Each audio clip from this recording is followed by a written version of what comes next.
In a quiet town, there lived a man named Thomas, who had devoted his life to his family. Thomas was gentle and hardworking, often putting the needs of his family before his own. He'd built a modest home, saved for his children's education, and always extended a helping hand to anyone in need. But as the years went by, he began to notice that the family he cherished so much seemed to drift further from him.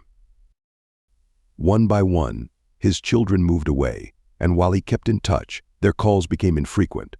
Then, when Thomas's health began to decline, he found himself facing medical bills and mounting expenses, reaching out to his family for support. However, his appeals were met with polite excuses, and his oldest son, who had power over Thomas's finances, even seized the opportunity to take what little Thomas had left, claiming he would invest it wisely. In his heartache, there was one constant companion: his loyal dog, Max, a mixed breed with a scruffy coat and soulful eyes. Thomas had adopted Max as a puppy years ago, and the two had been inseparable ever since.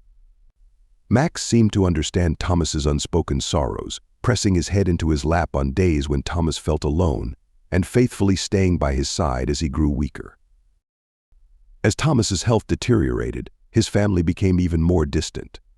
Eventually, they sold his house, and Thomas was moved to a small, neglected corner of a nursing facility. But Max had other plans.